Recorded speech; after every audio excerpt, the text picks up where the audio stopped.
Merci beaucoup, monsieur le modérateur.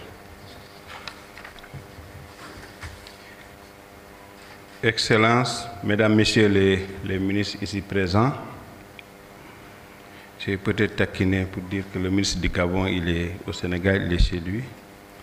Il parle bien Wolof. Monsieur le représentant du directeur régional de l'Organisation mondiale de la santé, région Afrique, Mesdames, Messieurs les ambassadeurs, Mesdames, Messieurs les directeurs généraux et directeurs, Madame la présidente du forum, Madame la présidente de Galien Africa, distingués représentants des institutions internationales, chers partenaires techniques et financiers, Mesdames, Messieurs les professeurs, les universitaires, les formateurs, les praticiens, chers invités, Mesdames, Messieurs, tout protocole observé. Au nom de Monsieur le Premier ministre Ousmane Sonko,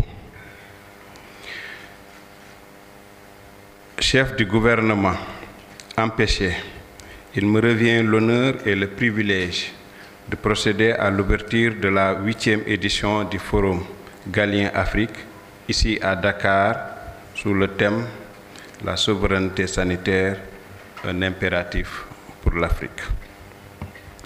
Je voudrais, à l'entame de mes propos, vous adresser au nom du Premier ministre nos vives et chaleureuses salutations, mais également vous souhaiter la bienvenue au Sénégal, pays de la Teranga. La pandémie de la COVID-19 a révélé les fragilités profondes de notre système de santé, l'injustice dans l'accès aux vaccins et la dépendance excessive aux importations de médicaments, vaccins et autres produits de santé. Mais elle a aussi révélé une autre réalité. L'Afrique dispose du potentiel humain, scientifique et industriel pour prendre en main son destin sanitaire.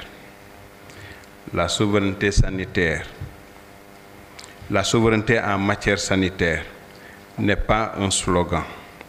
En Afrique, elle est une nécessité vécue au quotidien.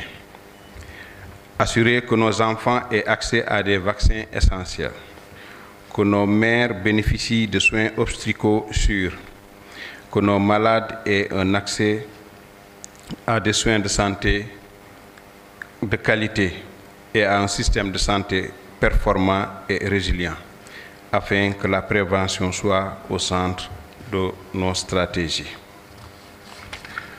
Au Sénégal, des avancées importantes ont été réalisées. Nous avons la couverture sanitaire universelle qui a élargi l'accès aux soins. L'Institut Pasteur de Dakar, avec le projet Madiba, qui est devenu une référence en matière de production vaccinale et un porteur d'espoir. Les universités et centres de recherche sénégalais, comme l'IRSF, contribuant aux solutions continentales. La digitalisation du système de santé qui est en cours, ainsi que l'utilisation des données géospatiales dans la lutte contre les épidémies. Mais des défis persistent encore. La faiblesse des financements domestiques et les inégalités d'accès aux services de santé, par exemple. C'est pourquoi le secteur de la santé a été considéré comme un actif hautement prioritaire de l'axe 2, développement d'un capital humain de qualité et l'équité sociale dans le cadre de la vision de l'agenda national de transformation Sénégal 2050 du chef de l'État, son Excellence M. Bassirou Diomaye Diakhar Faye, marqué par un changement de paradigme dans la politique sanitaire, avec le passage d'une santé curative à une santé préventive, adressant mieux la question des déterminants environnementaux, climatiques, sociaux, démographiques et économiques de la santé. Cette vision Sénégal 2050, opérationnalisée par le gouvernement sous le leadership éclairé du Premier ministre, vise à construire, entre autres, un système de santé plus résilient et des soins de santé de qualité accessibles à tous. Dans ce processus, la lettre de politique sectorielle 2025-2029, déjà élaborée, définit les 4 axes qui suivent: la gouvernance, la digitalisation intégrale, la prévention et la promotion de la santé, les soins de santé de qualité et la protection sociale. Les piliers de notre souveraineté sanitaire en Afrique sont multiples, mais permettez-moi d'en citer 4. Construire et équiper des structures de santé pour offrir des services à travers des services d'aide au diagnostic et de soutien aux normes internationales pour offrir des soins de santé de qualité. Valoriser notre capital humain. Il s'agira d'investir dans la formation des jeunes, l'autonomisation des femmes et la recherche scientifique africaine. Produire localement vaccins, médicaments, équipements biomédicaux en renforçant l'industrie pharmaceutique africaine. Financer nous-mêmes notre santé. Mobiliser davantage de ressources domestiques. Mettre en place des mécanismes innovants comme les fonds souverains ou les prélèvements et taxes de solidarité. Enfin, la souveraineté sanitaire est une responsabilité collective.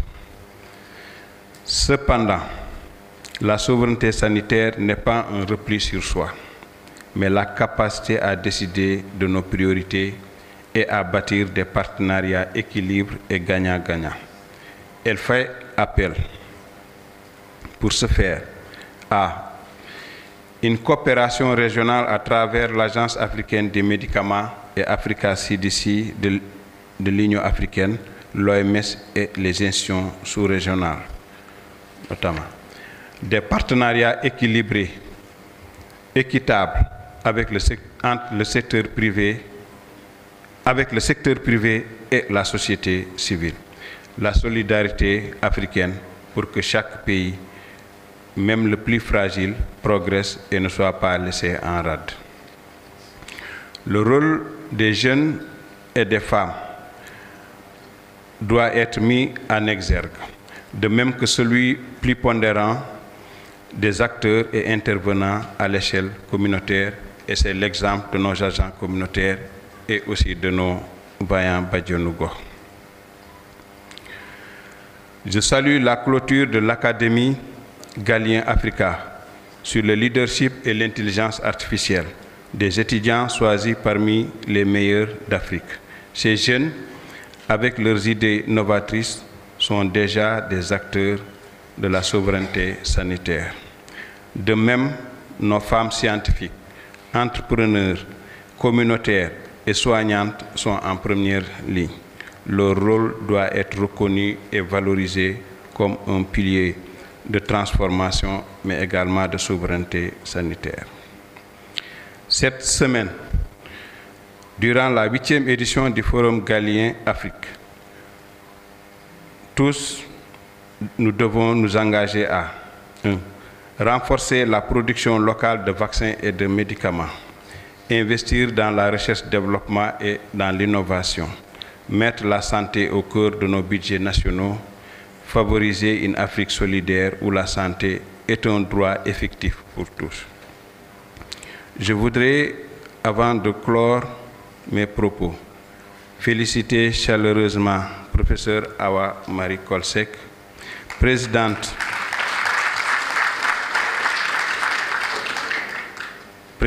de Galien Africa, ainsi que tout le comité d'organisation et tous les volontaires dont le dévouement et le professionnalisme rendent possible ce grand rendez-vous continental. Je tiens également à vous féliciter pour votre engagement, mais également votre belle contribution à la solidarité et à la diplomatie africaine, diplomatie sanitaire en Afrique. Mesdames, Messieurs, c'est avec une conviction et fierté que j'ouvre ce forum.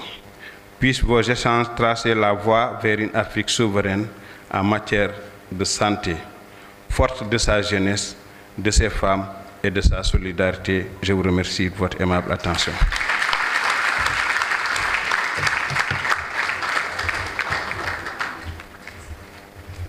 Merci, Monsieur le Ministre.